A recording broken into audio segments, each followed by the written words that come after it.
From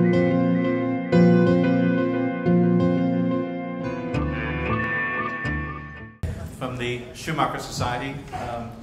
This is an evening we put on as a result of my asking Charles if he wanted to come or was able to come and talk at Big Green Week, and he was actually busy on the Saturday, which is our Schumacher lectures, which I'm sure a few of you were at. So we worked out that we could get him here on Tuesday, so here we are. Thank you. And then Jackie was going to be at our Schumacher lectures, and then things fell apart there, so Jackie's now with us for Tuesday, so we've got a lovely evening ahead of us. And the way we're going to do it is that we'll have a presentation by Jackie first, and then a few question and answer session with Jackie, and then we'll have a presentation from Charles, and then some questions, and then in what should be the final half hour, time for any discussion between them and with all of you. So there we are. Now, Jackie McGlade, I learned today, is an ichthyologist, amongst other things. Jackie, as a scientist, has been all over the world studying all kinds of things, including fish, which is what ichthyologists do. A lot of her travels took her across the pole and through Africa and many other parts of the world, doing quite extraordinary work. But when I got to know Jackie was around 10 years ago, when she took on an extraordinary role. She became the director of the European Environment Association, which luckily for them is based in Copenhagen, not in Brussels. She took on a 5-year term. She did so brilliantly term, and 2 weeks ago she completed that job. Now, she did amazing work. Jackie's spoken at events that I've been involved in before, and just done incredible things. But I think for her, I think it's a marvelous moment of as it were, freedom from finally running such a huge organization that has expanded and grown and done such incredible work in Europe. One of the other roles that she has is she's chair of the Gross National Happiness Commission in Bhutan. I'm going to turn over right now to Jackie McGlade. Okay, thank you very much for that interesting introduction. It is a great pleasure to be here, and I'm sorry I'm not Charles, so I'll be quick about it. So what I'm going to talk about is globalization and the kind of human condition, and I'm going to give you a 15-minute routing, so hopefully by the end of it I will have prepped up you to be the warm-up act for Charles. So I want to start really to talk about some of the big issues that face us, about Paradise Found, and in a way what that for me represents is the conundrum of sort of big data, where we know so much and yet we know so little. There's so little understanding of what our consumption is genuinely doing, both to ourselves and also to the planet. And what we see is that GDP certainly isn't the answer. We need to go beyond that. And we need to enter genuinely into the realm of well-being and happiness. The real challenge for us, of course, is that it doesn't quite work like that. We have growing inequality. We have what Charles Churchman called in the sort of late 60s, he was a philosopher, American philosopher, he termed them the wicked problems. So what is a wicked problem? Well, it's one that's sort of difficult or impossible to solve because of incomplete, contradictory and changing requirements, difficult to recognize, resistant to resolution because of the complexity of the interdependencies, needing to be tackled not by one, but via many forms of social power. And so what we're really faced with is huge amounts of big data, a sort of growing lack of understanding about what it really all means, and in a sense, needing to solve this through a different combination of power, of solidarity and individualism. When we think back about cooperation, something that probably most of you in this room are good at, I would say that cooperation today is really about working with people who you know and who you like. And I'm going to talk to you about something called collaboration, which is potentially what you're going to have to do in the future, which is to work with people who you don't know and who you may not like. And that is what the future will be. And just as a small aside, one of the things that you're going to have to become very good at in this world is dealing with Skype, because we just went through a Skype interview with Richard Branson. And I was analysing his face, even though it was all broken up and very fuzzy, trying to understand, well, would I trust this man? When I looked at him, even though his image was sort of broken up and I was listening to his voice, I was trying to understand if I'd never met him before and I didn't know who he was, would I trust him? So, quick show of hands, those of you who were here for the previous session. Would you trust him? And a show of hands of people who wouldn't trust him. Oh, okay, pretty good. So we'll give him the trust mark. Think about what it was that you saw in him when you looked at his face and you listened to his voice. Was it what he was saying or how he was saying it? Because these will be the attributes in the future that more and more we're going to have to learn about.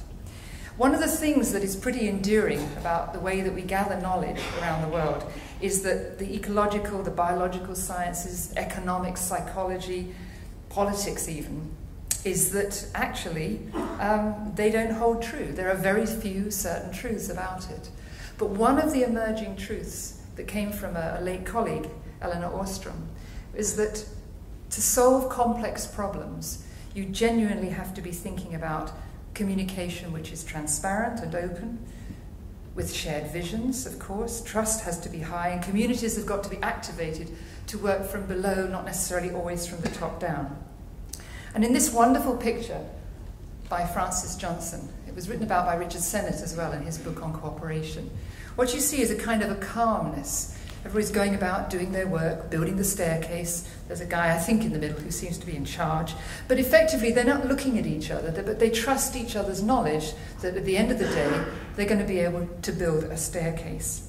And just as they're building this staircase, we're going to have to develop ways as we go into the Anthropocene to deal with many of the different issues, relying on people's knowledge and being able to harness it so that in the end we will find solutions that will actually help to mitigate much of the impact that we're having. So whether it's gathering local information, whether it's dealing with the uncertainties of the climate, all of the power structures of knowledge that we know today will effectively have to change. And if we're going to respond, in a sense, more responsibly to change, then we're going to need to redesign the way that we gather knowledge and what we do with it. And then, on top of that, the forms of governance that we're going to deploy to use that knowledge. So let's think about collaboration. Now, this is an interesting story.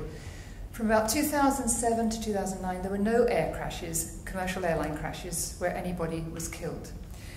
This could have been an absolute disaster. When this airline crashed in the river, it was clearly something out of the ordinary. There was a bird strike, hit the engines, and yet the pilot, the single pilot who was in control at that moment, managed to land the plane, and everybody literally got out alive. What stopped that being a complete disaster was, in fact, a man down in the desert in Nevada who had been throwing chickens through a chicken gun at jet engines for about 40 years. Paid for by the taxpayer, I have to say, mostly for military purposes, and that was his job. And he basically spent every year, every day, chucking chickens into engines to make sure that they didn't explode. And that is the reason why those engines didn't shatter into millions and millions of small pieces and fragments of aluminium. But the other part of the story is that the fly-by-wire, the fact that although the pilot was flying this aircraft, he was aided by millions of small decisions that had been made from all sorts of generations of flight engineers all the way through psychologists and so on. And so this is a perfect example of a collaboration where, in fact, a lot of it came from places where if you stopped many people, particularly in the environment movement, they would say we don't want anything to do with the military, but actually a lot of our life is delivered through gains that have been made in that way. And of course, one of the subverting features of the future is how do we take that investment, that massive investment in the military machinery, and turn it to public good. And the question I had in my mind this afternoon in the session was, can you motivate people in the same way that somehow we've been able to motivate generations to get involved in the military machinery, can you motivate people in the same way to generate the innovations that we need for public good? Well, I wanted to show you that virtual choir because it's an extraordinary experience to be involved in it. I don't know if, has anyone ever done this with Eric? No. What he basically does is he sends out a picture of himself conducting the piece of music, and then individuals send back their song, their voice recording to it. And then he puts this together as the choral enterprise. So he's never met them, doesn't know who they are, and yet he can create something as inspiring as we heard.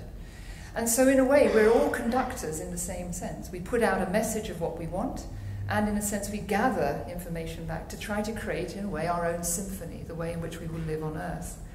So we are really building a new social compact. And to do that, we have to radically change the way we think about knowledge and the way that we access knowledge.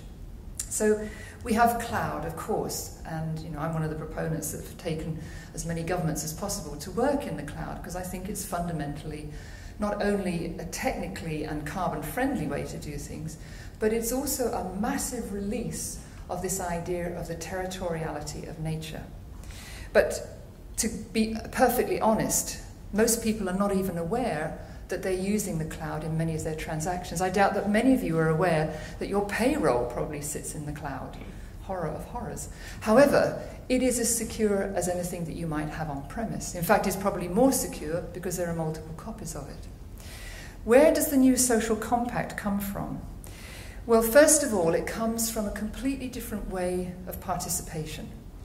What I observed in the last 10 years is an enormous need now for governments particularly to harness citizens and their participation, but not in the way that they have done in many instances, and mostly in Europe, I have to say, as a one-way communication. In other words, the government decides, there's a kind of first-order power argument that goes on, and then somehow along the way citizens have to kind of do something. But we're not really listening. There might be a consultation, but it's not really a consultation. However, today, with governments, of course, looking at public expenditure, they can't afford to do the job that they actually have to do and have to do under law, particularly in the environment. So what they do, of course, is suddenly realize that they may actually ask for the participation of citizens. So the dilemma for governments is, well, how do you control them? How do you get the information you need? How do you get all those people out there doing voluntary things and gathering data on behalf of, in a sense, the public good? And I can tell you it's a lesson that is very painful for most governments. Nevertheless, we do actually finally now have legislation that says citizens are part of the regulatory process. In noise monitoring, in marine litter, in Nature Watch for alien species. So if you are interested in participating, and we've just formed the European Citizen Science Association to do just this, the doors are opening up in government to really encourage people to sort of come in. And we've developed things like Eye on Earth, the public good, and so on. But what we discovered, of course, is that people want to use it in today's mode of thinking, which is somewhere out there, if I do a Google search, and if I search long enough, I'm going to find what I want. But actually, that's not the point. The point is we're trying to build knowledge communities that cut through the big data to actually give us a better understanding of what's going on, not just simply creating statistics or creating some kind of noisy environment in which you might think there's a trend or not. And a salutary tale is when you look at the internet. The internet, as portrayed in this way, is something very natural. It's got a deeply natural structure, it's scale-free, but there are large areas of black. And what are those areas? Well, they're places like rural Africa, they're places like the Arctic, they're essentially all the unconnected 5 billion people on the planet. And yet those 5 billion people have tremendous knowledge. They're sitting on a gold mine of knowledge and probably understanding that will help us in the future actually deliver many issues around sustainability. So how do we actually get those people connected? Well, it's not easy, of course.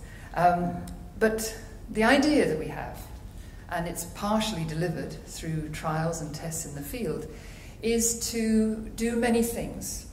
So let me describe to you a home in, let's say, rural Africa, maybe even on the edge of a refugee camp in Rwanda somewhere.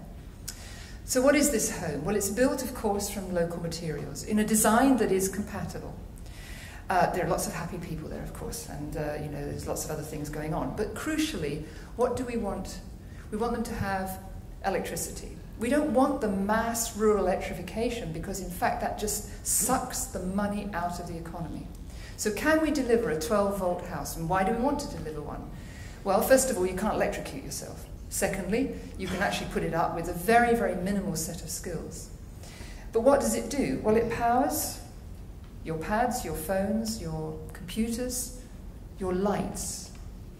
And if you're in a community far away from rural electrification, this, of course, we know will deliver fundamentally a change. But what you need is internet connection. So together with another team of people, we deliver down the white space. The white space is the bit between the television channels and together with what's called the internet in a suitcase. I don't know if you know about commotion. We can deliver locally and we can deliver a message coming back. So even in the remotest parts of the world, in Bhutan or in Africa, we can actually create internet connections that are, frankly, better than a bad day in downtown Manhattan. Put that together with a house that is suitably built from materials locally found. Put it together with a clean stove, a wonder bag, maybe even frank water, but certainly water, an elephant pump, new materials that actually help you harvest water in some of the driest parts of the world. And you have the potential to create and open up knowledge communities all over the world, so that in fact you remove the inequality of the knowledge gaps that are here in that internet map. And what you can deliver then is a different kind of knowledge building, one where it's not restricted to the elites, where it's actually within communities of practice, but more importantly, where people can actually stay put and do not have to move to cities to actually make a living. We're already seeing it happening in some of the communities where we put this in. The idea is to build 1 million of these homes in the next 10 years, and genuinely to turn the tide on making big data, instead of us living the sort of global average, actually making us live through the local knowledge. And by connecting people in a completely different way through the Eye on Earth platform, we actually are able to create links so that when you go for your search, the new internet, the new web, will look very, very different. You won't be sort of fumbling in the dark, a kind of flatland that we have today, sort of Google search, which is fragmented, but where you'll actually find knowledge communities of practice, beekeepers and others who have common interests and actually have perhaps the answer that you're looking for to really help you manage some of the climate change issues that are happening on the ground. So, the human condition, the conundrum, what I would say, the only thing that is holding us back is that one of the issues around the internet is that, do you see any national boundaries there? Do you see the sovereignty of the nation state? No, you can't see it in the internet.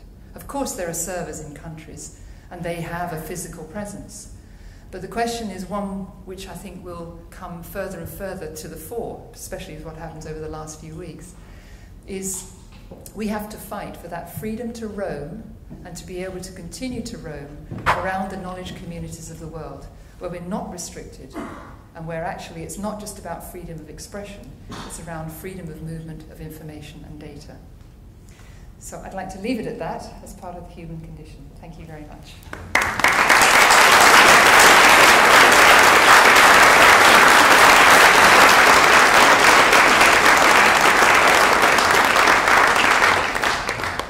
Lovely. I forgot at the very beginning to mention Eye on Earth. Do you want to just briefly explain what that is? This is working? Yes. Yes. So last year, we spent a few years building it, and it became a public good from all the majors, I mean, like Microsoft and up here and everybody else, and I sort of forced them, Apple and so, to make it a public good. So it is a free platform where communities of knowledge with 32 languages operating can exchange information. It's geographically located. It's got various things, but if you want a good example, you can go and look at Noise Watch. There are people monitoring noise on their smartphones, and essentially you can create not only local knowledge, but you can link it up globally. You can, of course, register, but the idea is that for the UN, it has become and will be now used as the platform to deliver essentially 3-meter resolution photographs, all the satellite data, but also all the social and economic information. So it's a participatory process. There are no exclusion rules, and there's freedom to roam as far as data is concerned. Thank you. Great. Any questions at this stage? Yes. Have we got the microphone? Or you could speak very loudly. Is that loud enough? Yeah. Yes. I'm sure this has been asked before, but opening this up in areas of South America, say, can you not be accused of cultural imperialism here by changing people's lives in a way that they may not have asked for? And also, what are the implications around language? You just said that the Eye on Earth uses 32 languages, but there are thousands of languages on Earth, some of them very minority. So I'm sure this is a question that's been asked before, but please can you... No, it's a great question. I'll give you an example about minority languages, for example, in the Arctic, with Inuit and with West Greenlandic and with Inuit. I do speak Inuit, by the way. And it's a very particular language because it is linked to the landscape, and it is sacred to those particular communities. But they want to use it to, in a sense, combine forces around what's happening in the Arctic. So they're creating a community language which talks about them becoming citizen observers to talk about that change and enshrining it in something called Polar Watch. So they're fully, in the sense, in the driving seat. They take this forward. So I would counter the imperialism discussion. In fact, it's quite the opposite. This approach has been, in a sense, on demand. And when I was the head of the agency, basically I was responsible for 60 countries, including Russia and all these others. And it was in response to their demands that this was created. So as far as language is concerned, the various groups themselves provide the language. They provide, we have an enormous thesaurus and etymology. So there's every indication that this will be very good for minority languages if they, in a sense, want to increase the exposure to it. But there are sacred languages where, in fact, you can stay in Eye on Earth in a private space and still maintain a kind of a conversation to keep the integrity of a language or, let's say, sacred sites going. So it has both. Anybody else at this point? Yes, right at the back there. Hi there. There's a mic. Even better, thanks. Basically, a lot of this is all very technology-focused, which is great in this day and age, but something I guess we're increasingly aware of is the effects of technology waste, which is a burgeoning problem globally. So introducing this technology to record data and share data is great, but what are the kind of contingency plans that are put in place to ensure that this doesn't become an ongoing problem? Okay. Well, first of all, for mobile phones, I hope most of you know about Fairphone. Who knows about Fairphone? Very good, excellent. All go out and buy one. So that's just simply an indication of how seriously the whole world is going to have to change, which is knowing the source of the materials. But one of the things that I was kind of responsible for was to document how poor the recycling of most electronic materials are.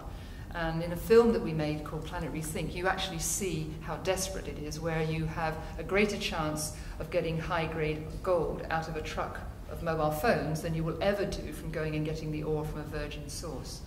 So the challenge will be for the industry, in a sense, to recover those, and there's a lot of legacy in the system. But to answer you very quickly, of course, there is a point about the proliferation of electronic goods. Nevertheless, two things are happening. One, I do not think that the developing game should exclude people, and in the interim, that inequality is growing. But alongside of that, I have to say that colleagues of mine in various industries are rapidly bringing along carbon-based and other sorts of graphene and based materials that will, in the end, replace a lot of what we have. So it's in a sense you're backing two horses, the short-term one of keeping inequality really at bay, and the second one making sure the waste itself is resolved, those issues, and then ultimately the innovation that will come, and not quickly enough.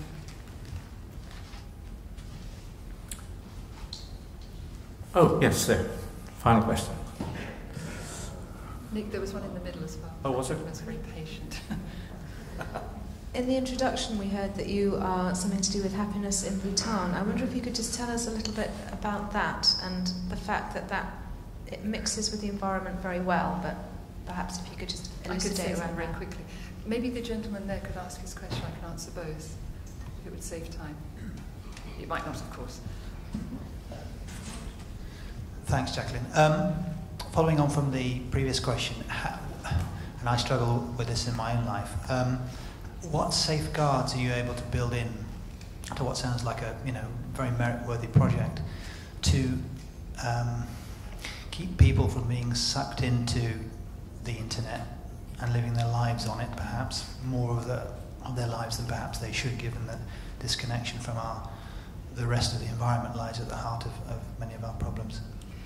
Well, maybe I could actually combine those two. So, one of the things about not having access to the internet is how much you then don't have. And a small example I'll give you is, for example, some of the Maasai tribesmen who are hunters, who are also who have livestock. Just this mere fact that they don't have to travel to market with their herd and arrive at the same time as everybody else, which means that the price is really crap, as opposed to saying, well, he's going tomorrow, I'm going to go next week, and then getting a fair price in the market, just shows you how fundamentally the internet can actually help in that rural discussion. So there's a long way to go, I think, before you'll find that children without textbooks and many other instances are going to be in the internet world. Because it will be limited by energy anyway, electricity, and the division between lighting and so on and so forth. But of course, I think in the developed world there is an issue. But maybe I could, quickly switch over though to the well-being and happiness. You'll notice that in the discussions that are happening in Rio and post-Rio, that the incursion of the word well-being has found some resonance, and it's because many countries, particularly in the developed world, are very uncomfortable when you talk about happiness. I know it's more obvious here that people are, but generally people are uncomfortable. However, if you say to individuals, can you imagine what the word is that you would use in your language that would describe that sense of well-being and happiness? And it is fascinating because, for example, in Bhutanese, the word is gachi. In Danish, it's hule. So every culture, every language has a word that captures the sense of well-being and happiness. In Denmark, it happens to be dark nights around candlelit tables with your family. And a wood-burning stove in the background, so something like that. But every single culture has that sense. And once you get that, then people actually are much more interested in, well, then how do you measure it? So the Commission itself is looking at 5 parts to feed into the whole kind of global setting. And of course it has to do with resilience, ecological resilience, social well-being, meaningful work. So it has all of these rather deeper elements to it. But I must say that working in the sort of Bhutanese context, but more broadly now with many indigenous peoples, the sense of well-being is a sense of well-placed. It has to do with being in the kind of right place, in the location whereby you live that local life whilst being aware of the global average. And that's why I think it is so absolutely critical that we go beyond the GDP discussion and we actually find the kind of ways of capturing that. The work of Kate Pickett and Richard Wilkinson is symptomatic here, the spirit level, where you see that inequality has a pervasive element that leads ultimately to the prison population, many, many, many other issues. And even if it's contested, you see that the direction of inequality takes you down the wrong pathway. So the Commission itself will focus very heavily, not only on the kind of Buddhist traditions of what does it mean to be happy, but in a longer term sense, but bringing it right back into today's life, which is the sense of inequality, the Paradise Lost picture which I gave you. And if I could, just 2 seconds. I was walking down the mountainside from one of the temples recently, and I met 2 little boys. One was 11 and one was 7. They were both wearing their gojis, so very well dressed. And they stopped me on the path and they said, "What are you doing here?" in perfect English. So I said, "Oh, well, I'm here with the king, and I'm here to do the work on gross national happiness and so on." "Oh," says the 11-year-old, "yes, that's because GDP just doesn't work." So I asked him, I said, "Do you know what GDP is?" He says, "Oh yes, it's about the way that the rest of the world measures their wealth Okay, so this is pretty good. And then the little 7-year-old chirped up and he said, when I meditate every day, because they meditate for an hour in school every day, when I meditate every day, I think about really what happiness is. And I thought that was just perfect. Could you imagine a 7-year-old in any other country? So that's what happiness is. And sacred economics. He lives in America with his wife and 4 kids. And he's here with us today, and that's enough because he's got so much to say. Thank you, Charles.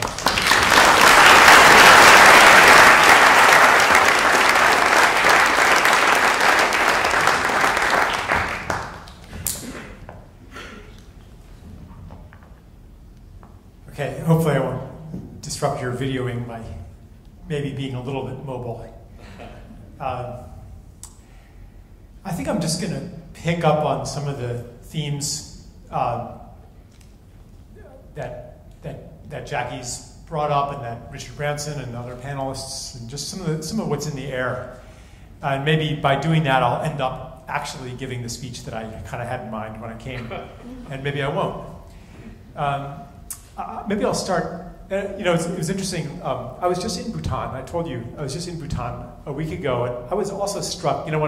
When I went to Bhutan, which is, as most of you probably know, it's a Himalayan kingdom of only a few 100,000 people that has rejected, or at least is deeply questioning, the conventional model of development, which says that Britain, America, etc., are developed countries, and India, Peru, Bhutan are developing countries, and therefore the implication is destination us. And they're really looking at, is this the destination we want? Has it served the happiness of the people and the well-being of the planet? And seriously asking this question. And before I went, I was a little bit skeptical. I thought that perhaps GNH, gross national happiness, was some kind of slogan masking the same old program of development, but with a few adornments to make it green or sustainable. Personally, I think that sustainable growth is an oxymoron, unless you believe that the planet can accommodate infinite growth, which many economists do seem to believe. And maybe I'll go into that logic a little bit in a few minutes.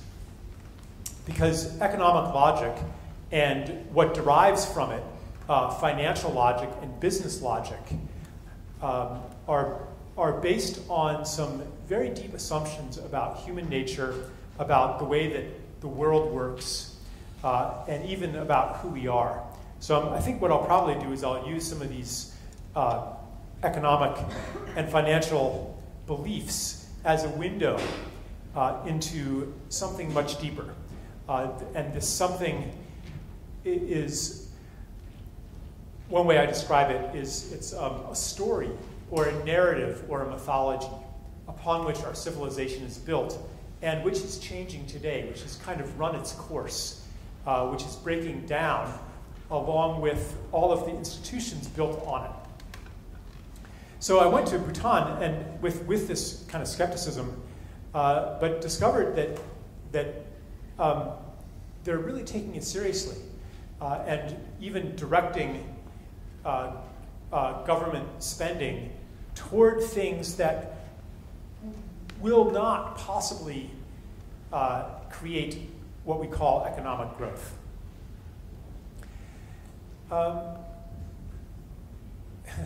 So that little kid, that 11-year-old, asked, what is GDP? Do you know what it is? I wonder how many people in this room know what it is. I'll define it for you.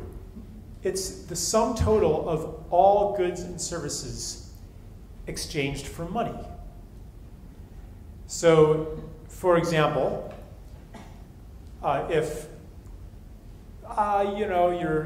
your kids come home from school and you're not coming home from work for a couple hours, and I watch your kids, and you don't pay me for that, that's not part of the calculation of GDP.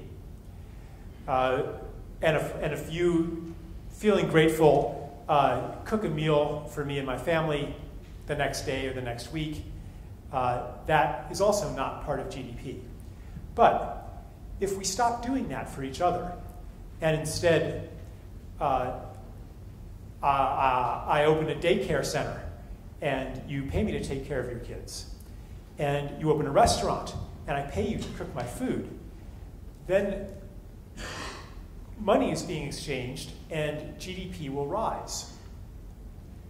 Have we actually become better off when strangers or other people take care of our children and cook our meals and sing our songs and build our houses and grow our food and take care of our elderly parents and do all of these things? Are we really better off when it's no longer part of what you could call a gift economy that provides these things?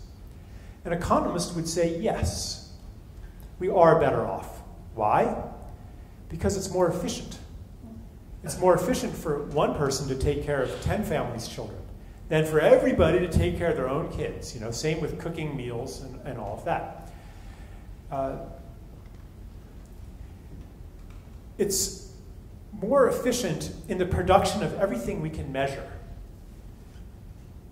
But there's something lost, and I think that we can all feel the absence of the unquantifiable that has been lost. I'll return back to this in a few minutes. Now,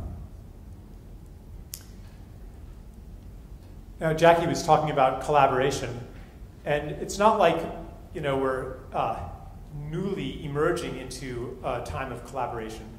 We're collaborating already, and our collaboration is mediated by money. That's what organizes human creativity and human labor toward a purpose that one person couldn't do by themselves. It coordinates human labor.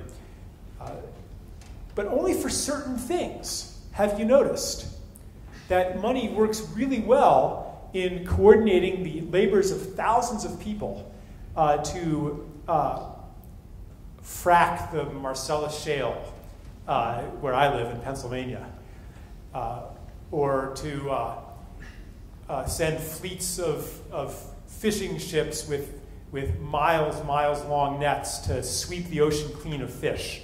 Money's working really well to coordinate those kinds of activities. But say that your passion is something else, like perhaps you want to replant, regrow forests, restore forests. Perhaps you want to heal, to clean waters. Suppose you want to stop new roads from being built. Suppose you want to preserve rainforests. You're probably not going to get really rich doing that. Money isn't the coordinate. Now, of course, there are NGOs or charitable organizations that are using money to coordinate people to do that. But generally speaking, money is not your ally in making these things happen on this planet. So as I worked on my book, I thought about, why is this? Why is money so often the ally of the despoliation of this planet and the exploitation of human beings? When money is just an agreement among human beings. It's an agreement that these slips of paper or these electronic symbols have value. Why have we created an agreement that gives value to destructive activities and doesn't give value to all of these beautiful things that we want to do? And a lot of economists have been thinking about this. Maybe not quite mainstream economists, but people who are talking about things like G&H and alternative metrics. And they say, yeah, this is a problem.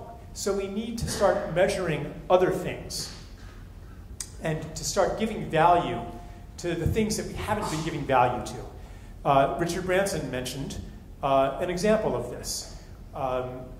We have to start giving value to clean air or to low CO2 levels through taxing CO2 emissions, so that you will be able to, if you develop some technology or implement some technology that reduces CO2, then you'll be able to make money from that because there's a fee attached to carbon fuels. So entrepreneurship and the profit motive will no longer be at odds with sustainability and ecology. And I think that's a good idea as far as it goes. There's a danger there, though, that what about the things that can't be measured? And what about the biases that we always take into our choice of how to measure things? For example, if you say, yeah, we need to start valuing biodiversity. So we're going to value this, how about we'll value the biodiversity of this forest at $50 billion, whereas in the past it was valued at 0. And if you could cut down the timber, then you didn't have to pay the cost of the biodiversity that you destroyed, which will be borne by future generations and other beings. You wouldn't have to do that. So let's value that at $50 billion. Well, the implication then is that if you could make $51 billion by cutting down this forest, then you should do it. And who decides that that forest was worth $50 billion?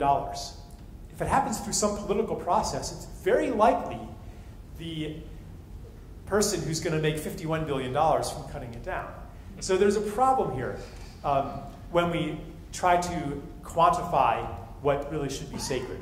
So I'm not saying that we shouldn't do this, but you know, I want to pause a second here and really get to, I think I'm just going to leave this thread dangling for a minute, and I might come back to it, which is my way of smoothing over a disjoint talk. I don't want to pretend to be, overly professional. So let me lay out a few assumptions of economics. One of them I just did lay out, that essentially happiness can be quantified. That all that is valuable in this world can be quantified. Economics also says that, at least traditionally, that the measure of happiness is money. After all, you wouldn't pay for something if it didn't make you happier, would you? You would rather pay for something else. So the more transactions that are happening, the more utility, which is the economist's word for happiness, is being had. The more goods, like what's a good? A good, like I said, defined as something that is exchanged for money. The more goods that are exchanged, the more good there is in society. Therefore, the goal of economic policy is to maximize the amount of goods and services being exchanged for money, to grow the economy. And there's very few politicians who would say that we do not support economic growth, and we do not think that we should attempt to grow our economy.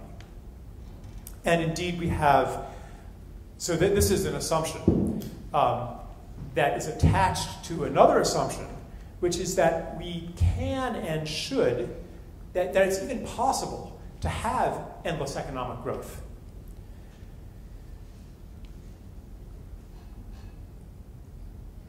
Now, this is attached to some deeper assumptions.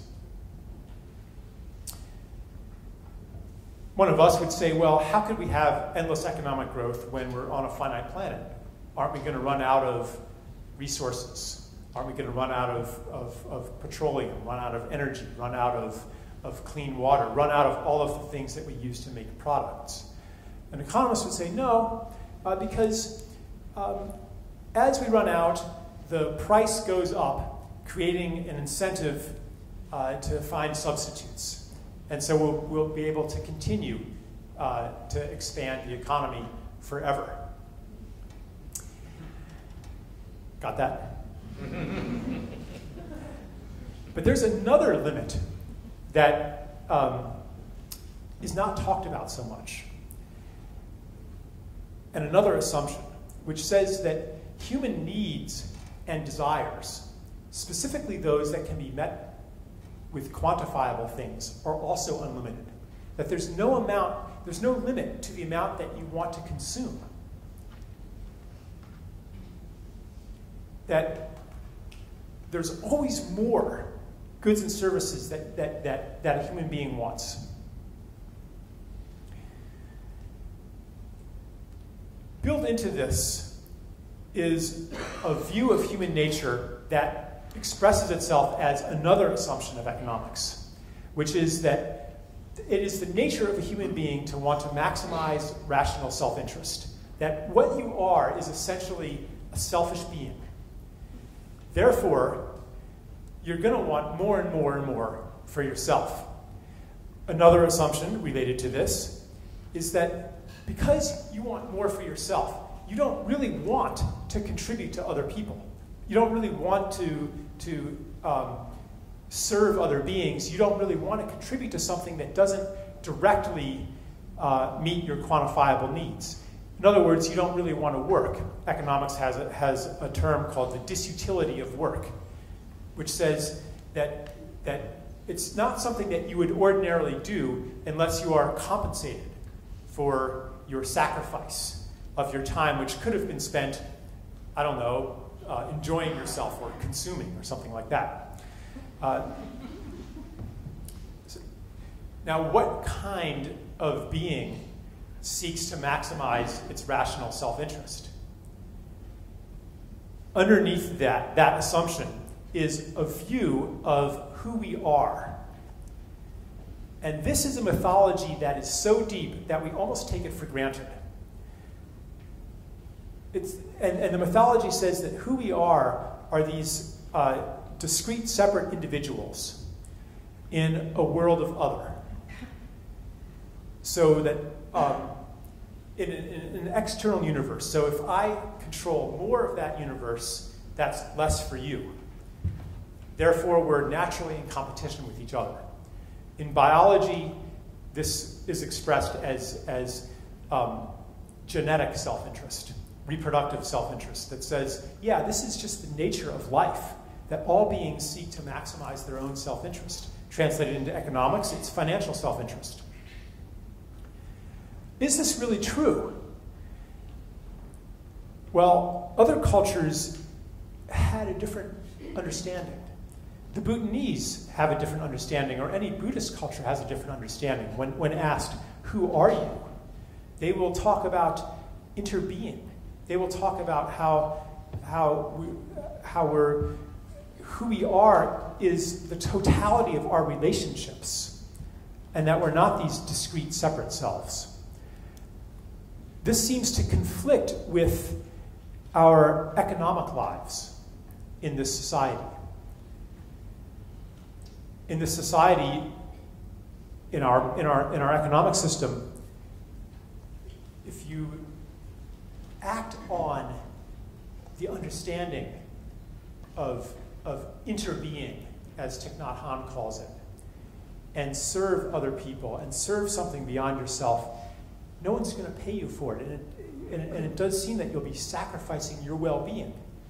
But in the kind of economies that are suggested by one of the photographs that Jackie showed,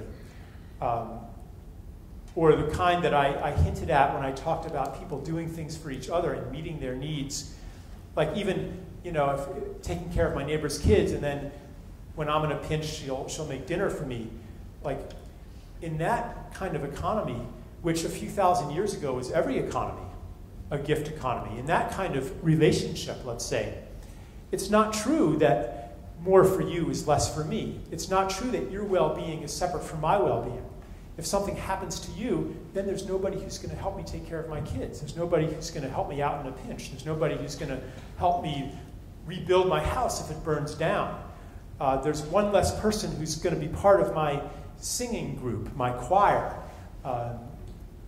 So in those settings, economic life reflects a different understanding of who we are. So the big picture is that over centuries, or even over thousands of years, our civilization has moved toward more and more separation from each other and from nature, to the point where people don't even know their neighbors anymore, where you can look around you at every person in your life, almost, and I'm exaggerating a little bit here, and say, I really don't need you. Because whatever you're doing, if something happened to you, I can pay somebody else to do that role. And we can look around at nature too. We can look around at yeah, there's a stream there, and you know, but if that stream gets polluted, so what? How is that going to affect me? If it gets really bad and I have enough money, I can move somewhere else. If that's providing my drinking water, if it gets really bad, I can buy bottled water from somewhere else. So I don't need that stream. I don't need anything in nature. Here's another ideology underneath this that says, whatever function nature provides, if something happens to it, we can engineer an alternative. This is some of the logic underneath the ideology of endless growth. I've even, in my book, I even quoted economists saying, if agricultural production fell 50%, that's not a big deal. Because agriculture is only 3% of GDP. So that would mean only a 1.5% reduction in our well-being. And the idea, so you know,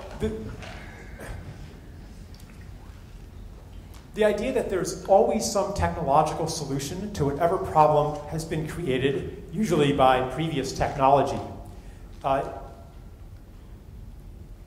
is a deep aspect of our separation from nature that says that we can endlessly engineer and manipulate and control the rest of reality because it has in itself no inherent intelligence, purpose, or order. It's just a bunch of stuff, a bunch of building blocks, generic building blocks, each electron identical with each other electron, each sample of water fundamentally identical to any other sample of water. Each forest defined by a finite list of functions that it performs. You can see it's the attitude of the commodity. It's the mindset of the commodity, in which something is defined by a finite list of characteristics. And if it meets those, then it's functionally identical to any other sample of that commodity. And we've come to see the world that way. And to see ourselves as Descartes put it, the lords and possessors of nature. And this is a story that we don't believe so much anymore. You know, you're kind of laughing at it. But it wasn't that long ago that every single person in this room would have endorsed the idea that, yeah, by the year 2000, we'll have synthetic food. We won't need nature anymore. There's still some of this attitude today. You know, yeah, the honeybees are dying, but have you heard about nanopollinators? You know, nanorobots that are going to fly around and pollinate the crops. You know, this kind of technological triumphalism is still alive and well. And the attitude of goodness coming through the domination and control of nature is still alive and well. We find it in our dominant approach to medicine, for example, where goodness comes through killing germs, controlling hormone levels, you know, controlling levels of you know, whatever substances in the body, cutting out parts, as opposed to what goes by the name of alternative medicine, which understands that the body has an inborn, innate intelligence and movement toward wholeness, and seeks to cooperate with the processes that move toward wholeness. And that kind of offers a different view of what technology could be. Rather than imposing something upon the land or upon matter, we try to understand what wants to happen. What evolutionary process are we a part of? Or what is the dream of the land, the dream of the earth? Why are we here? What is our gift? Every species has a gift. In an ecosystem, if you remove even one species, generally speaking, all the other species will be a little bit worse off. And I think that humanity is not an exception. But we don't know what our gift is yet, really. Because this is a whole other theme that I go into sometimes, but we're really just in the adolescence of our species. And approaching right now a series of coming-of-age ordeals that tear apart our old narratives, our stories of who we are in relation to this planet, and prepare us to step into our adult role as full members of the tribe of all life on Earth. And we're just at the beginning of this. Richard Branson mentioned that the problems that we face are basically insurmountable. When you really look at the situation on this Earth, the severity of the crises, and what would have to happen, it's not necessarily that we need any miracle technologies. Current technology would be enough if all of a sudden overnight we redirected the quarter or half of our government spending away from military purposes toward, like, what would happen if all of that scientific energy went toward developing better energy storage devices, so that we could run completely on solar power, or, like, if we wanted to, we could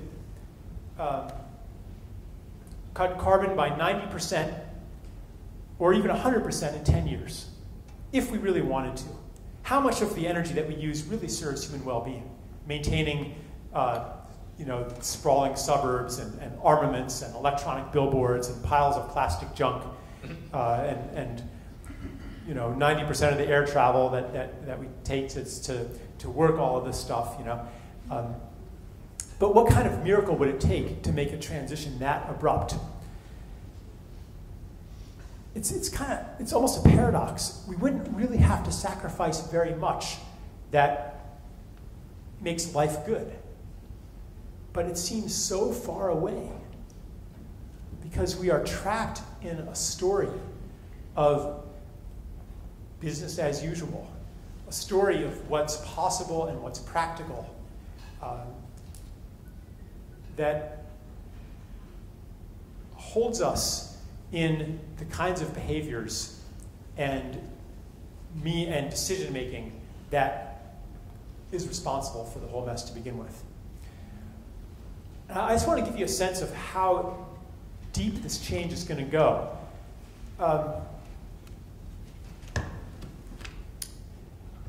So the mentality of overcoming nature through the application of force is also something that we apply, and the assumption that human beings are fundamentally motivated by self-interest. This is something that we apply politically.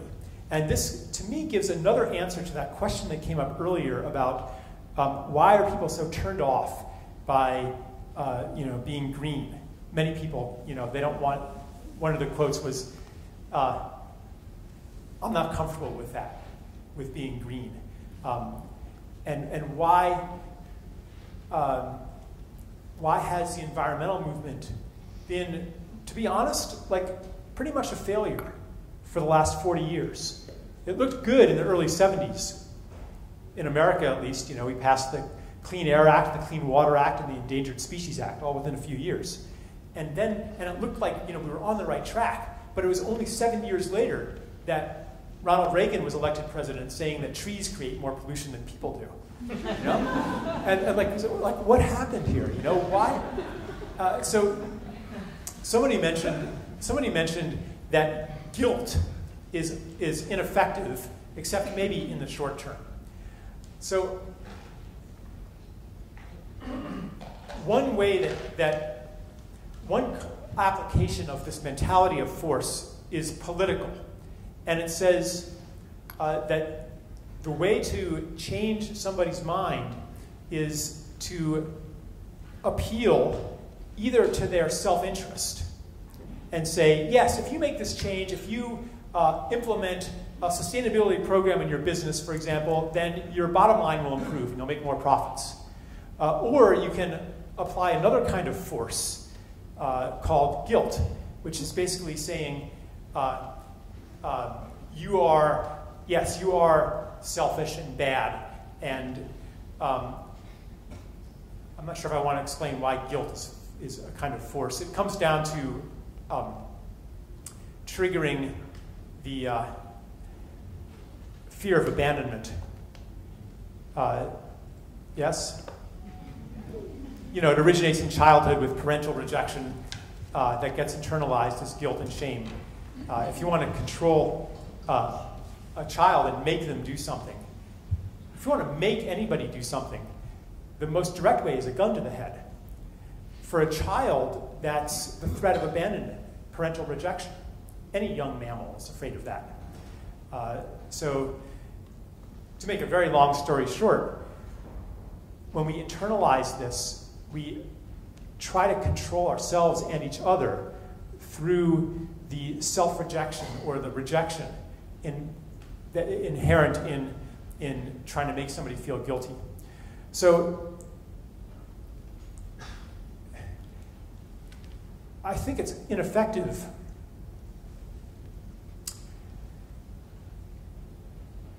because, well, for one thing, this isn't really human nature.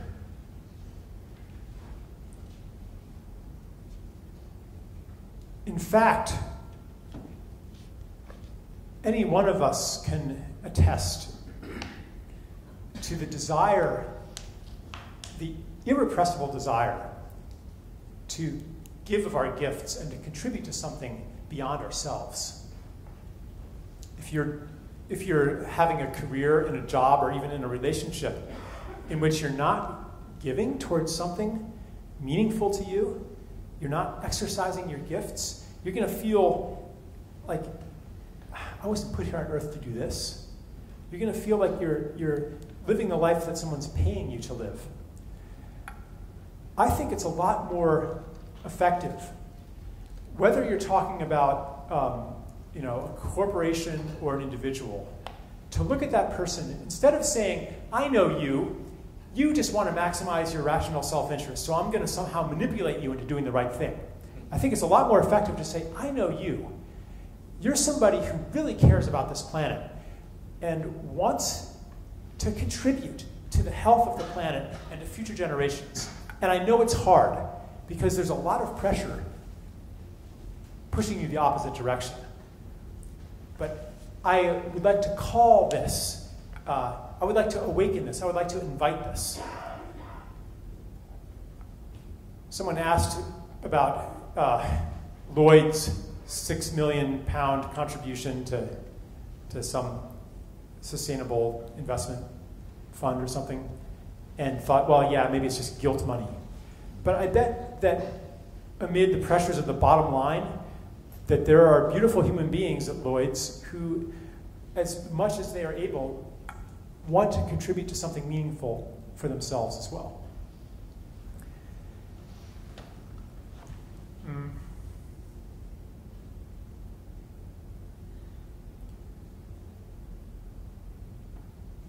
I guess I'm a little, I'm aware of having only a short time to speak. The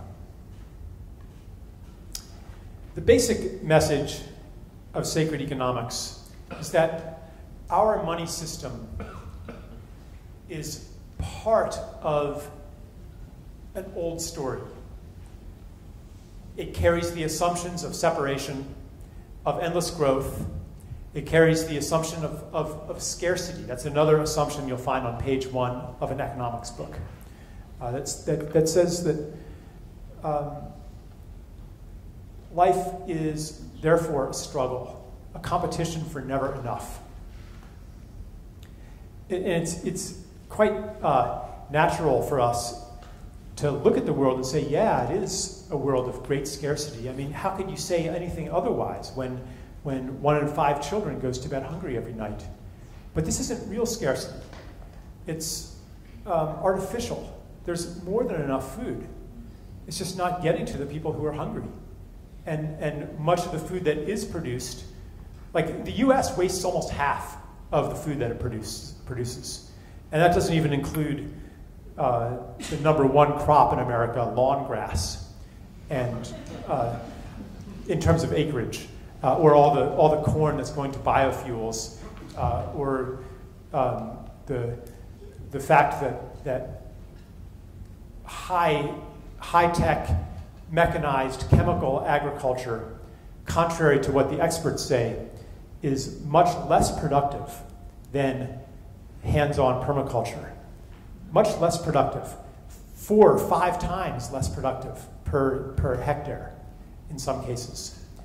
Although more productive per unit of labor, which is good if you think that farming is a lowly occupation and that progress consists of moving everybody away from the land, having one farmer with a tractor farm the land that 500 people used to farm, and then they go to the slum in Nairobi or something like that. I mean, if you think that this is a positive vision, then yeah, it's a good thing. Anyway, scarcity, yes. And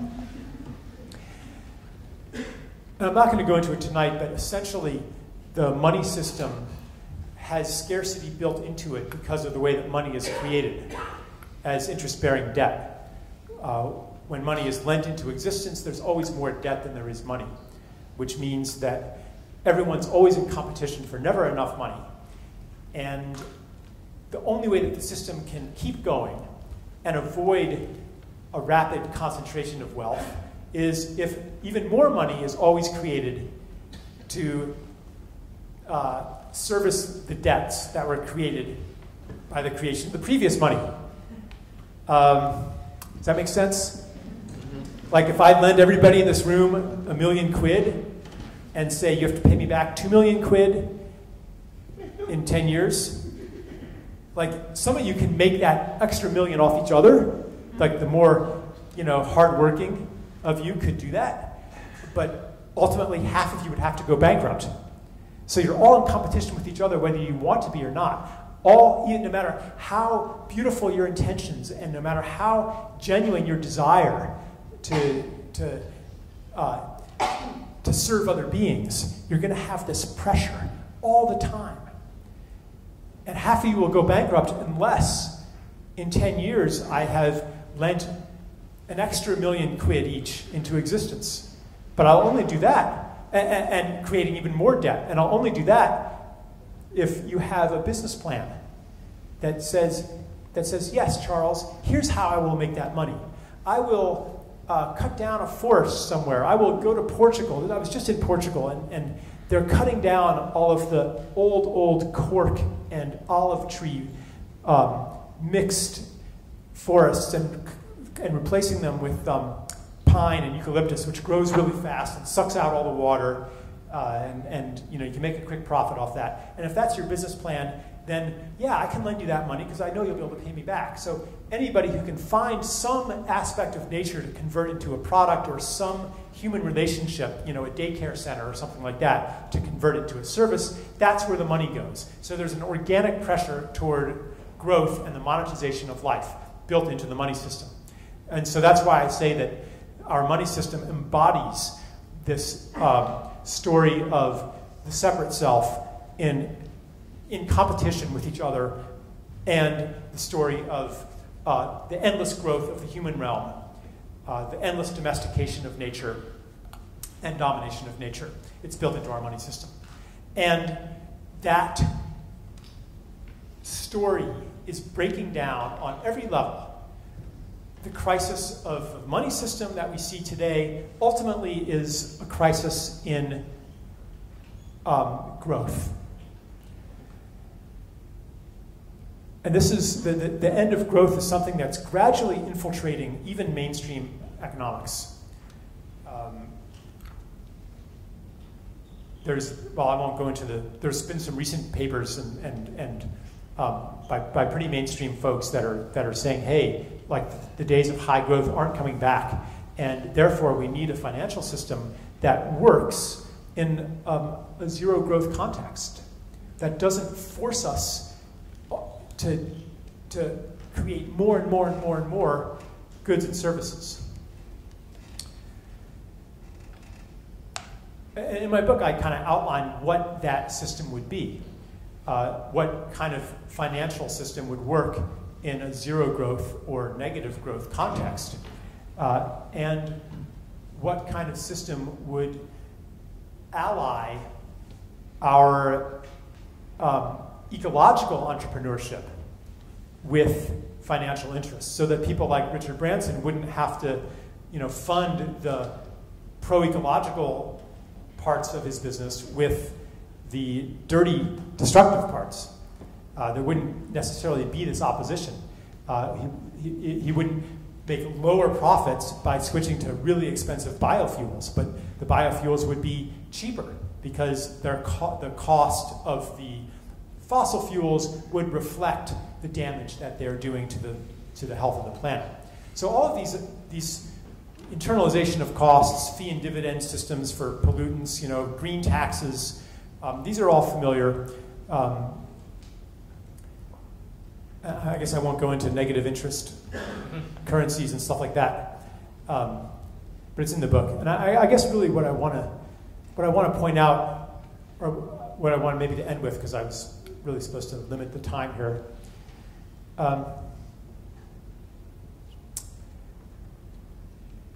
More than just kind of a technical fix for a zero growth economy, we're really talking about a much deeper shift here in who we understand ourselves to be and how we understand nature.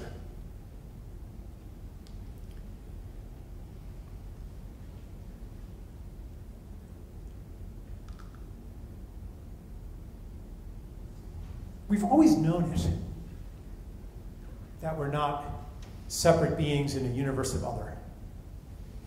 We know it because we can feel it.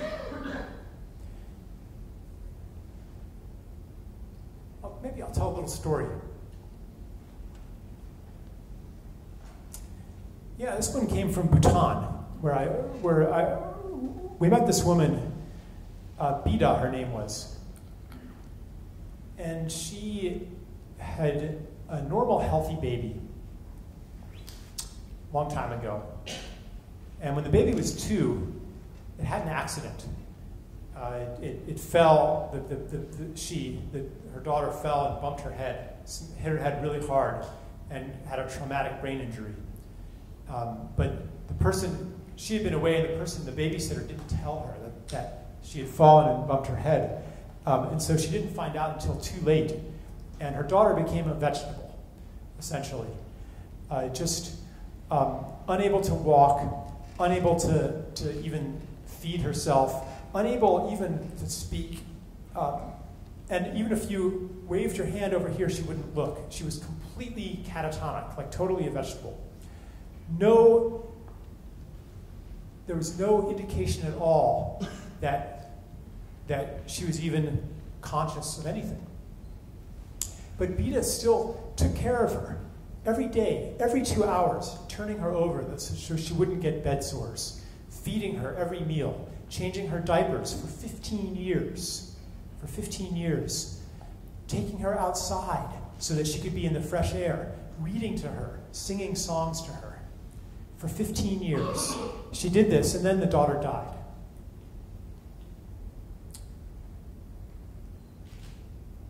And she told the story almost cheerfully, you know, with no self-pity. So I want to speak to a feeling that maybe you share with me.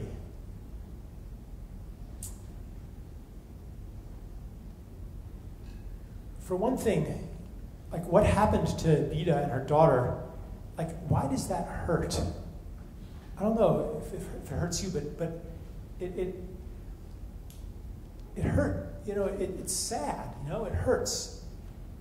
And why does it hurt to read of children in Haiti eating dirt because they're so hungry, you know?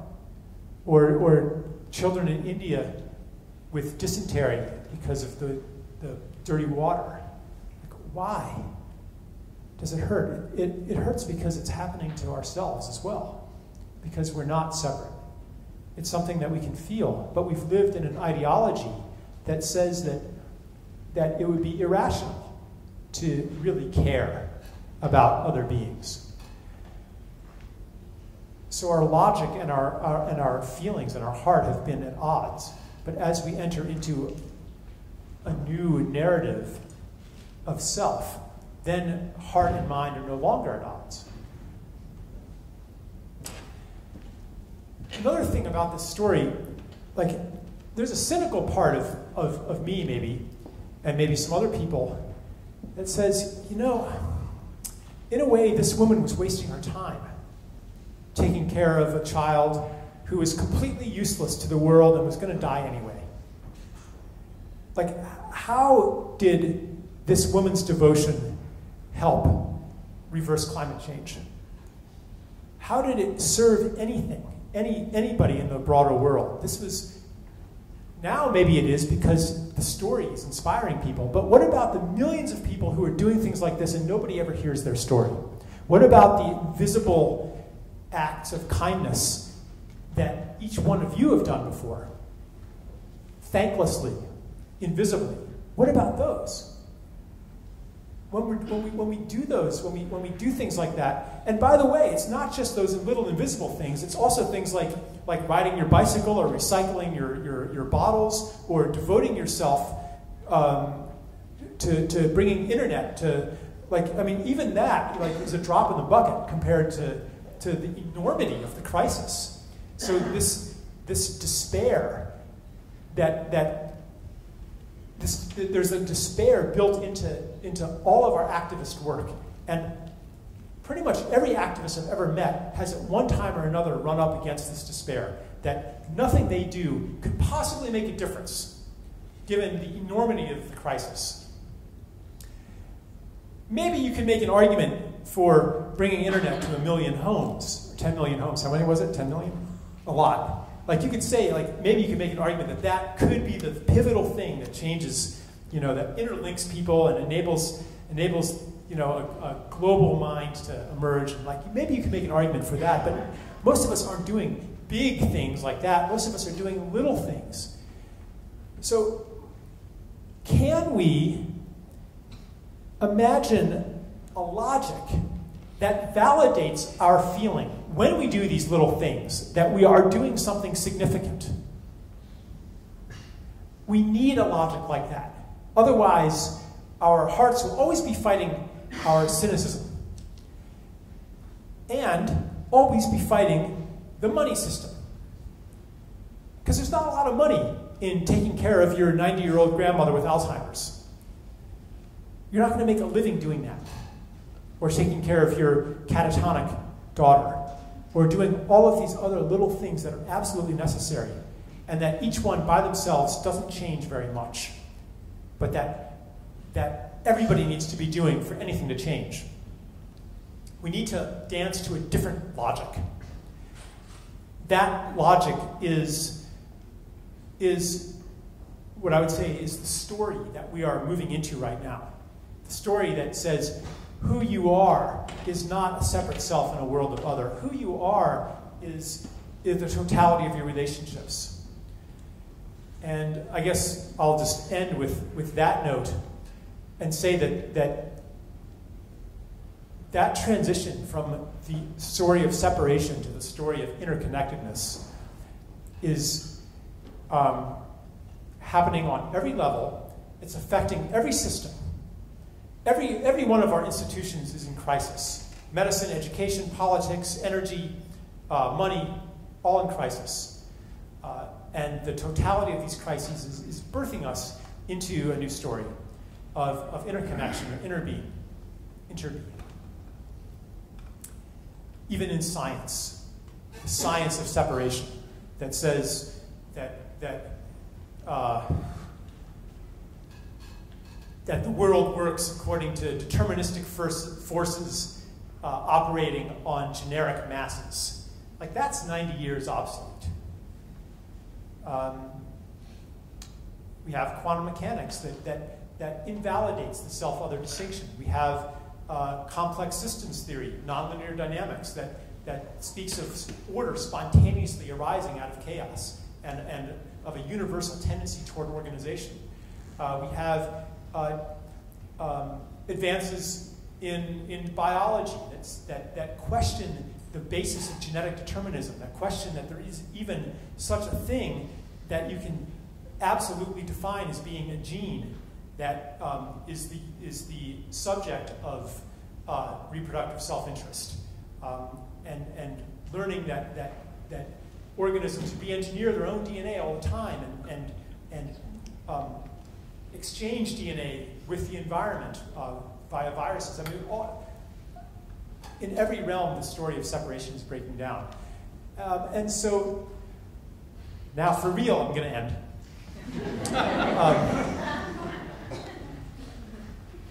I guess just to alert you to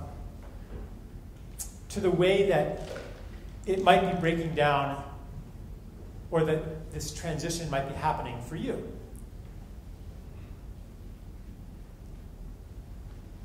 And whatever institution of your life, whether it's whatever is business as normal, business as usual in your life, that had been working for a long time, or whatever story about who you are and why you're here,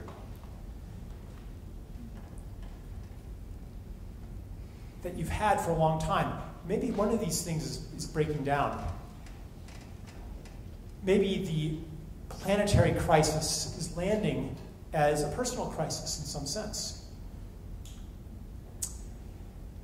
pushing you into a place between stories.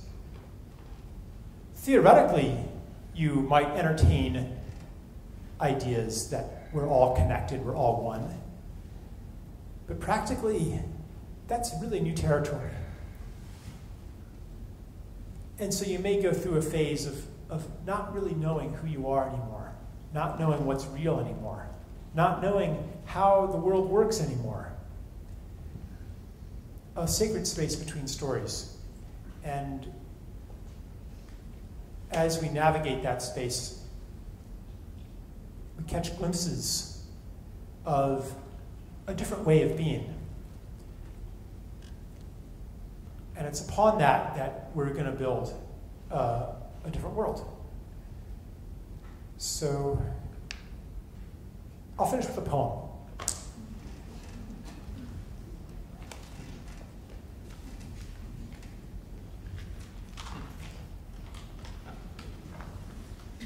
Thankfully, not one that I wrote myself.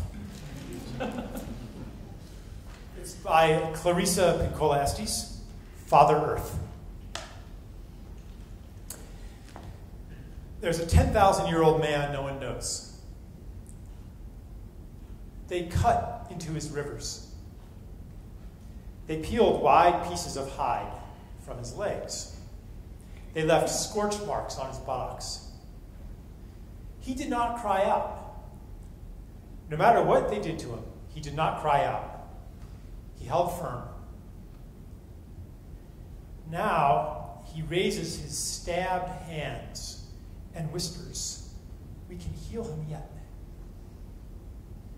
We begin the bandages, the cut, the needle, the grafts. Slowly, carefully, we turn his body face up. And under him, his lifelong lover, the old woman, is perfect and unmarked. He has laid upon his 2-million-year-old woman all this time, protecting her with his old back, with his old, scarred back. And the soil beneath her is fertile and black with her tears.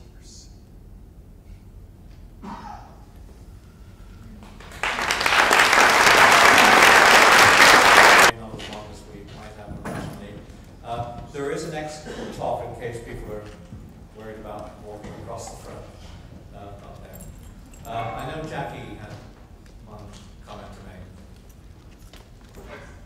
I think everybody in the room is just taking everything in, but I really felt that there was a moment where I was thinking, how could this be translated into, in a sense, today's life?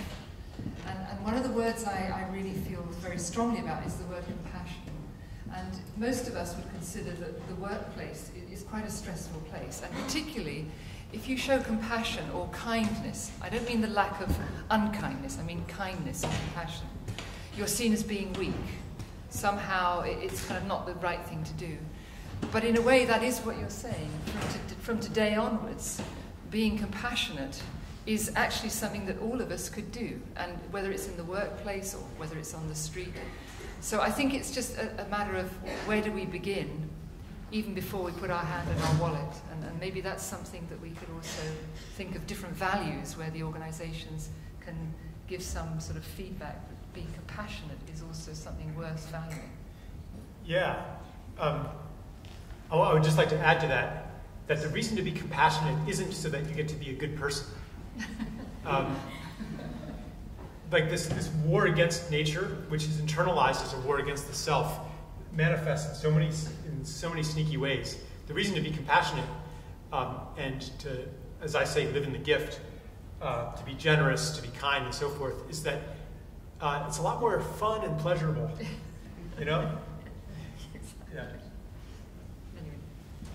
Okay, we'll take a few questions, but really think about whether it's, what it is. We don't have a lot of time.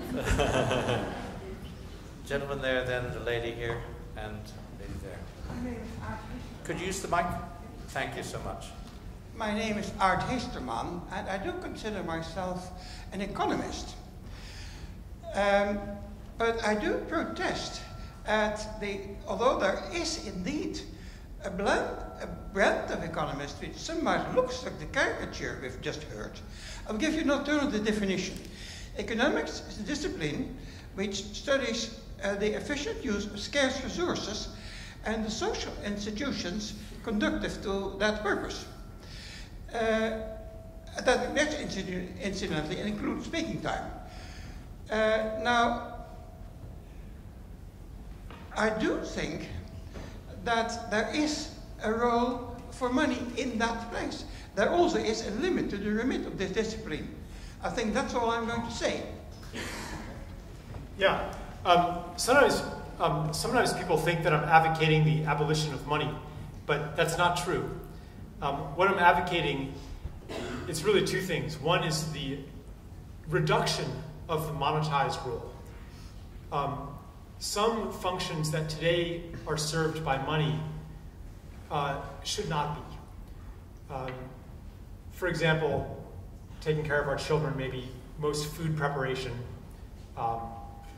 So it's the return of some parts of life to a non-monetized realm. I mean, it's happening around us, like open source software, for example. The other part, though, is to transform money itself so that it no longer is the enemy of ecology and no longer necessitates endless growth.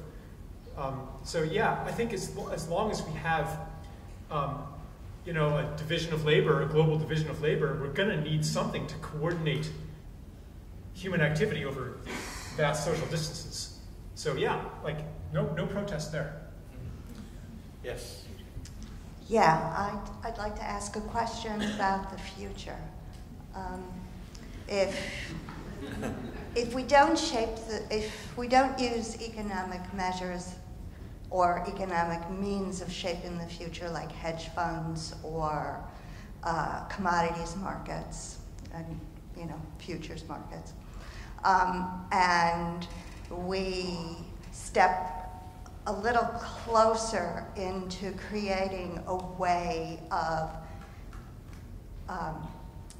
putting together, creating a future that goes beyond the facile vision of future. What would you fill in that space? I think, that's a kind of big question. I guess just to address like the role of hedge funds and the ways that capital is deployed and allocated today. I think we'll move more toward a peer-to-peer model and a crowdfunding model. If that's a short answer, but let it suffice for now.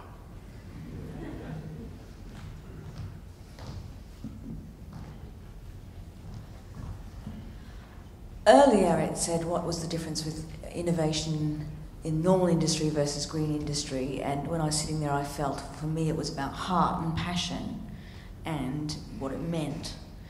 And when you're talking about recultivating values, which I associate with a lot more of a spiritual journey or an inner journey of values. And often when I found being drawn to that sort of sector, when I came to the straight green sector, those values were sort of shelved as we don't want to be associated with sort of hippie type alternative views because we want to be serious. So we're being isolated within our own community. We have got spiritual people think that the angels are going to save them. I appreciate that. But we also have a lot of green people wedded to the war and the fight. So what would be your guiding light for this midpoint? Yeah, I'm glad you brought that up. I'm somewhat averse to the word spiritual because it implies that matter, that sacredness or goodness is in this non-material realm.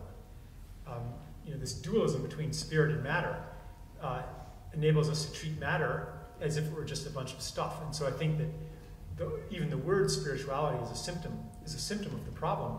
And indeed, people can kind of escape into this non-material realm. And the denigration of matter echoes the denigration of the feminine. And it even originated at the same time patriarchy and hierarchy originated, where the farmers were the lowly ones in the soil, and the priests and the kings, their feet couldn't touch the ground, and the gods moved up to heaven and left nature and so forth. Now, as far as the hippie kind of, I don't want to be associated with this green stuff, this idealism, because I think there's a certain amount of fear there. Maybe you've had this experience where someone presents a really beautiful vision, a really beautiful possibility, or tells the story of a miraculous occurrence, of a miraculous healing,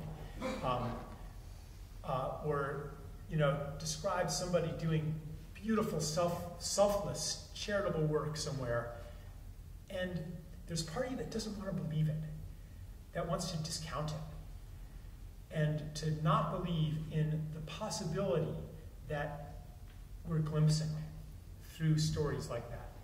I think that aversion comes from the repeated betrayal of our innate knowledge that a more beautiful world is possible. We're born with it. As young children, we know that what's been offered to us as normal isn't nearly joyous and beautiful and real enough. We all have some level of inner protest against the world, this lesser world that we're offered. And we call it youthful idealism. But then that knowing gets suppressed and betrayed again and again and again until we come to resign ourselves to business as usual. And anything that reawakens that knowledge is scary because it opens us up, makes us vulnerable again to disappointment. So the cynic would rather just not even believe it, not even go there. We have time for one more very quick question up there, but quick, short. Yes? Yeah. Can you say it very loud if you can't get a mic? Oh, there's a mic. Good. You talked about the fact that the economic system makes the assumption that human needs and desires are unlimited. And I was quite fascinated by that, because from what I can see, as long as we've got GDP as our end goal, not GDP growth per se, endless growth is our goal, we actually require people to be a bit unhappy all the time. We have to be unhappy enough to want more this year than we did last year, more next year than this year, etc., etc. So it's a prerequisite, whilst that is the goal, that is our measure of success, that we remain a bit unhappy. And because that isn't actually the case, that once we've bought all this stuff and we've done all the things that we're supposed to do to get happy, and it's very unlikely that we're going to remain unhappy, there's a huge system in place to drip feed us a little bit of a sense of enough dissatisfaction to keep on buying and buying and buying. And I think that the whole system doesn't necessarily assume that we always want more desires, but it actually keeps on feeding them. And I wondered how you feel we can start subverting that very, very complex system that's in place to keep on drip feeding just enough unhappiness to keep us being those good consumers that we keep on hearing about in the headlines. Okay, yeah, good. So I'll say, like, in economic doctrine, there are things like Javin's paradox, which says that conservation doesn't do any good. Energy efficiency doesn't do any good, because if you reduce the cost of and energy consumption of lighting by 50%, we'll just double the amount of lighting. And there's other kind of fallacies and paradoxes in economics that say essentially the same thing. That say, any money saved in one thing will just mean you'll consume more somewhere else. And essentially they're saying that your desire to consume has no limit. Now, that would seem to be true in our society. Let me just look around us. Look at the endless consumption. There was, Oz mentioned a study out of Boston College where they polled millionaires. To participate in the study, you had to have $25 million net worth, and the average was $78 million. And they asked people, do you have financial security? The majority said no. How much would you need to have financial security? And the average answer was 25% more than they already had. No amount is enough. Now, is that just because we're greedy? I think that it's because we're actually missing something. And we're using consumption as a substitute for what's missing. What's missing? It's that network of relationships, that matrix of relationships that makes us feel at home in the universe. It's looking around and seeing people who you know deeply, whose stories you know, whose grandparents' stories you know, and who know you. It's looking around at every tree and knowing the name of the tree and the type of birds that nest in that tree and the songs of those birds and what insects they eat and what plants the insects live on and what that plant smells like when you rub it and what medicine it's used for. And to know the story that's happened on every hill. And to have this totality of connections, we feel at home in the universe. And we feel complete. And you've probably even been out in nature, and had that feeling of completeness where shopping was just an absurdity. But when we're cut off from all of those connections and rendered into the separate selves that our Cartesian ideology offers us, then we're endlessly hungry to recover the lost connections. And this is essentially what advertising appeals to. It says, you're incomplete. Here's something to complete you. So if you want to open up a new market, all you have to do is destroy the connections that those people have to each other and to their natural surroundings. And you can destroy those connections even through science and medicine, to destroy their ways of knowing and their world story, so that they're left not knowing who they are, and therefore hungry for identity, hungry for the right sneaker, hungry to recover their lost beingness. So to answer your question, what can we do about it? Anything that we do that gives people an experience of connectedness and of belonging in this universe will slow down the machine.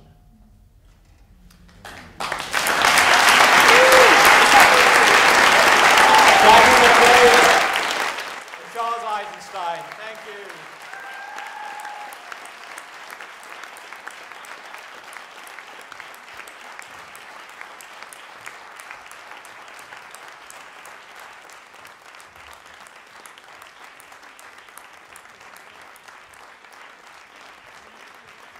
Two quick points. One is that if there's anything you might need to hear again, Mike Thomas shot a DVD of this. It'll be available from schumacher.org.uk. Tonight.